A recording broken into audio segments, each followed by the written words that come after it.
Favourite serials இனி டிவிக்கு முன்பே சன் நெக்ஸ்ட் ஆப்ல ஜாலியா எல்லாருக்கும் முன்னாடியே பாருங்க. இப்பவே சன் நெக்ஸ்ட் ஆப்பை டவுன்லோட் பண்ணி சப்ஸ்கிரைப் பண்ணுங்க. வா தேவி. அடாடாடா, மாமியார் மருமகளும் இப்படி ஜோடி போட்டு வரத பாக்குறதுக்கே கண்கொள்ளா காட்சியா இருக்கே. அம்மா, நீங்க தேவி கூட துணைக்கு போயிட்டு வந்ததுக்கு ரொம்ப தேங்க்ஸ்மா. பரவாயில்லப்பா, தேவி நல்லா இருக்கா, வயித்துல இருக்கிற குழந்தையும் ஆரோக்கியமா இருக்குன்னு டாக்டர் சொல்லிட்டாங்க. அபி, ஒரு மெடிக்கல் டெஸ்ட் எடுத்தாங்க, ரிசல்ட் அப்புறம் சொல்லுவாங்க. அப்ப இனிமே தேவிய அம்மா கையில ஒப்படைச்சாச்சு.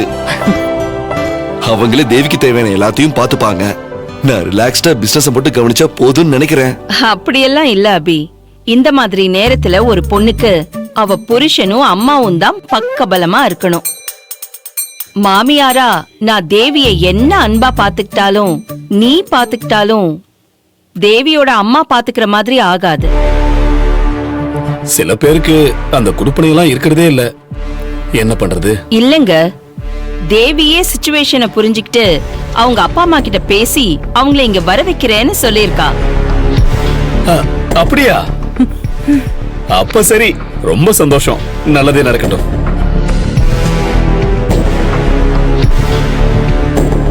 நீ எடுத்த முடிவு கரெக்ட் தேவி. குழந்தை வளர வளர நம்ம பிரச்சனை எல்லாமே ஒன்னொன்னா தீர்ந்துட்டு வருது பாரு. ஆமாங்க, அம்மா உன்னை இப்ப மனசார ஏத்துக்கிட்டாங்கல்ல, அதே மாதிரி நீ போன் பண்ணி உன் அப்பா அம்மாவை வர வச்சிட்டா, அவங்க வந்தா எல்லா பிரச்சனையும் பேசி சமரசம் ஆயிட்டா நம்ம பிரச்சனை எல்லாமே தீந்துரும். அதனால நீ உடனே போன் பண்ணி பேசு. சரிங்க. சம்பந்தி, வாங்க சம்பந்தி. செல்வா, யார் வந்திருக்கா பாரு. வணக்கம் வாங்க சம்பந்தி. சம்பந்தி, வாங்க. தேவிகா, எங்க எல்லாரையும் மறந்துட்டு அத்தை கூட மெடிக்கல் செக்கப் போயிருக்கீங்க போல இருக்கு. சொல்லவே இல்ல. இல்ல, திடீர்னு அத்தையே கூட்டிட்டு போறேன்னு சொல்லிட்டாங்க. பரவாயில்ல, நல்ல விஷயம் தானக்கா. ஆமா, நீங்க ரெண்டு பேரும் எங்க இருந்து வரீங்க? சில முக்கியமான ஆபீஸ் விஷயங்கள்ல சில முடிவுகள்லாம் எடுக்க வேண்டியது இருக்கு. சத்யாவை கேட்காம அதெல்லாம் செய்ய முடியாது. ஓ, எங்கம்மா இருக்கேன்னு போன் பண்ணி கேட்டா ஷாப்பிங்ல இருக்கேன்னு சொன்னா, அதான் நானே போய் அவளை கூட்டிட்டு இங்க வந்துட்டேன். உங்களை பார்த்தும் நாளாச்சு இல்ல சம்பந்தி. சந்தோஷம். என்னம்மா தேவி, என்ன மாப்பிள, எப்படி இருக்கீங்க? நல்லா இருக்கேன்பா. ஆல் இஸ் வெல் மாமா. சத்யா, அப்பாவுக்கு காஃபி போட்டு கொடுமா. இல்லங்க, சில முக்கியமான கம்பெனி விஷயங்கள் பேசணும்.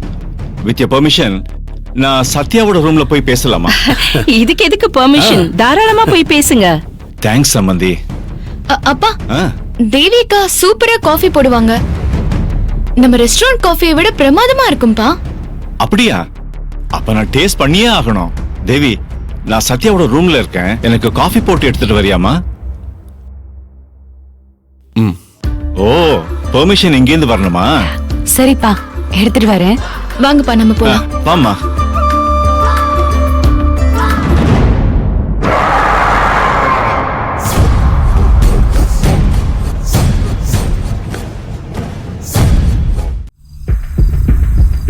உங்க அத்தைக்கு நம்ம மேல ஏதாவது சந்தேகம் வந்திருக்குமோ? நானும் தேவியும் தனியா பேசியிருந்தா சந்தேகம் வந்திருக்கோம். நீங்க ஆபீஸ் விஷயம் பேசணும்னு சொன்னதால நாங்க தப்பிச்சிட்டோம். குடுக்கா.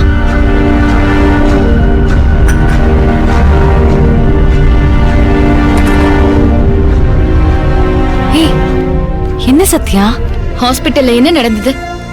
அத்தை உன்கிட்ட என்ன பேசினாங்க? செக்கப்க்கு தான் கூட்டிட்டு போனாங்க. டாக்டர் அம்மா அத்தையை ரொம்பவே பாராட்டினாங்க. அதெல்லாம் யார் கேட்டா? இது எல்லாமே வெறும் டிராமான்னு எனக்கு நல்லாவே தெரியும். உன்கிட்ட என்ன பேசினாங்க? அது வந்து என் மேல இருக்கிற கோவம் போயிடுச்சு. நான் இப்படி கஷ்டப்படுறத பார்க்கவே முடியல. நம்ம அம்மா அப்பாவை வர வச்சா அவங்க கடனை அடைக்கிறேன், வேணும்னா பிரசவம் வரைக்கும் நம்ம அம்மா அப்பா நம்ம கூட இங்கே தங்கிக்கலாம்னு சொன்னாங்க. அதுக்கு நீ என்ன சொன்ன? அது வந்து அப்பா அம்மா கிட்ட பேசிட்டு சொல்றேன்னு சொன்னேன். பாத்தீங்களாப்பா, நான் சொல்லல. நான் சொன்னப்ப நீங்க நம்பலல்ல. இப்ப பாருங்க, அம்மா அப்பாவை இங்க வர வைக்கணுமா, அதுக்காக இவ்வளவு பிரெயின் வாஷ் பண்ணிட்டு இருக்காங்க. அதனால இவ செக்கப் போறதுக்கு துணைக்கு வரேன்னு சொல்லி டிராமா பண்ணிருக்காங்க. சத்யா, டிராமாலாம் இல்ல, அத்தை நிஜமாவே மனசுல இருந்து தான் பேசினாங்க. அவங்க மனசுல இருந்து பேசினது நீ பாத்தியா? ஏன்க்கா இப்படி முட்டாள்தனமா அவங்கள நம்புற? நீ முதல்ல அப்பா கிட்ட பேசு. நீ எதுக்கு நலன் அப்பா கிட்ட எல்லாம் போய் விஷயத்த சொல்ற? பாவம், அவர் ஏன் கஷ்டப்படுத்துற? நீ நாளைக்கு ஏமாந்து போய் கஷ்டப்பட கூடாதுன்னு தான் அந்த செல்வநாயகியை போய் நம்புறியே. உன்னெல்லாம் என்ன சொல்றது? ம்ஹும். இல்ல சத்யா, அத்தை மாறிட்டாங்க.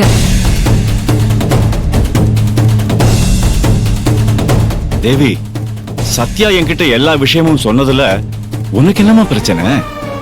நானும் இந்த விஷயத்துல உங்க கூட தானமா இருக்கேன். என்னையும் பிரிச்சு பாக்குற? இல்லப்பா, உங்களை சிரமப்படுத்த வேண்டான்னு சொன்னேன்.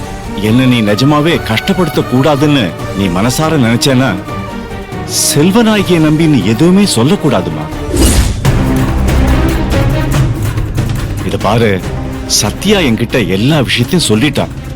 நீ செல்வநாயகியை திடீர்னு இவ்வளவு தூரம் நம்புறது எங்க எல்லாருக்குமே ரொம்ப அதிர்ச்சியா இருக்கு. இல்லப்பா, அது அதிர்ச்சின்னு சொல்றதை விட ரொம்ப பயமா இருக்குமா. நீ கொஞ்சம் ஜாக்கிரதையா இருக்கணும் தேவி. அப்பா, என்ன நடந்துச்சுன்னு தெரியாம சத்யா கூட சேர்ந்துட்டு நீங்களும் அத்தைய சந்தேகப்படுறீங்களே. அவங்க உன்னையும் வயித்துக்குள்ள இருக்கிற குழந்தையும் கொல்ல துரத்துனவங்கம்மா. அத்தைதான் அவங்க கைய புடிச்சு மன்னிப்பு கேட்டாங்கப்பா. எனக்கு தெரிஞ்சு அவங்க மாறிட்டாங்க. ஐயோ ஐயோ ஐயோ! அந்த மன்னிப்பை எல்லாம் நம்பாதம்மா. செல்வநாயகி ரொம்ப டேஞ்சரானவ. அவ உங்க அம்மா அப்பாவை பத்தி தெரிஞ்சுக்கதான் இவ்வளவு பண்றா. அத்தை முன்ன மாதிரி இல்லப்பா. எனக்காக இப்பெல்லாம் ரொம்ப மெனக்கெடுறாங்க. என் வயித்துல வளர்ற புள்ள அவங்க மனச மாத்திருச்சுன்னு நினைக்கிறேன்.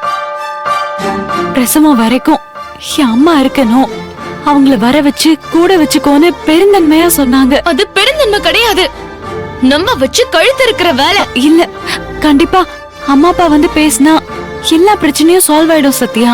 அப்பா ஏதாச்சும் சொல்லுங்கப்பா. என் அக்காவுக்கு புத்தி பேதலிச்சு போயிருக்கு. இப்படியாச்சும் தெளிய வைங்க. அப்பா, அம்மா அப்பா வந்து பேசினா பிரச்சனை முடிஞ்சிரும். நானும் சத்யாவும் அப்புறம் சந்தோஷமா இந்த வீட்ல இருக்கலாம்ல. நம்ம ரெண்டு பேரோட கதையையும் ஒரேடியா முடிச்சிருவா அந்த செல்வநாயகி. சத்யா, கொஞ்சம் அமைதியா இருமா, நான் பேசுறேன். ஏன் அக்காவா இது? ஏன் பேச்சு கூட கேட்க மாட்டேங்கிறா? நம்பவே முடியல.